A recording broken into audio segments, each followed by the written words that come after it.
বাবা, বাঘ মশাই এমন করে মুড়ি করে ছুটছে কেন? নিশ্চয়ই মারাত্মক কিছু একটা হয়েছে। দেখি তো কি হলো।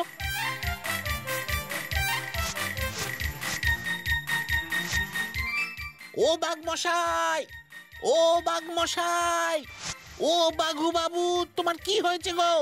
তুমি এমন করে ছুটছো কেন? আরে ছুটছি কি আর সাধে, আর একটু হলে আমাকে খেয়েই ফেলতো ওরা। সে কি গো, তোমাকে খেয়ে ফেলতো? কে আছে এই জঙ্গলে যে তোমাকে খেয়ে ফেলতে পারে? আরে বাবা, আমি আমার গুহায় যেই না ঢুকতে গেছি, তখনই শুনলাম এক ভয়ানক রাক্ষসের দল ভেতর থেকে কথা বলছে।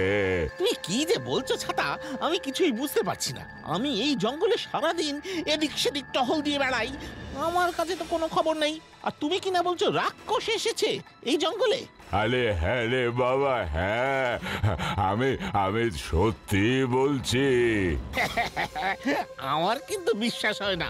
মনে হয় তোমাকে কেউ বুদ্ধ বানিয়েছে।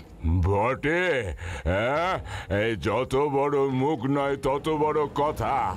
আমি বোকা, আমাকে বুদ্ধ বানিয়েছে?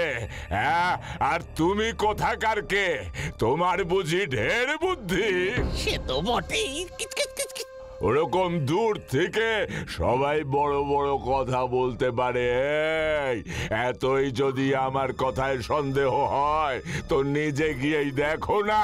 কিচিমিচি কিচিমিচি কিচিমিচি, সেটাই তো ভাবছি। সত্যি যদি হয় তবে নিয়ে চলো আমাকে ওখানে। এই চলো চলো চলো, দেখবে। কিন্তু তোমার গুহা তো এখান থেকে অনেক দূর। আমাকে তবে তোমার পিঠে চাপিয়ে নিয়ে চলো। সারাদিন এ ডাল সে ডাল করে হাতে পায়ে বড্ড ব্যথা। ওরে বাবা, আমার পিঠে। বেশ তো, বেশ বেশ, আমার পিঠে চড়ে বসো। ওটো, আমি এখনই নিয়ে যাচ্ছি। চলো গো বাঘু বাবু, ভালো করে বসেছি, নিয়ে চলো।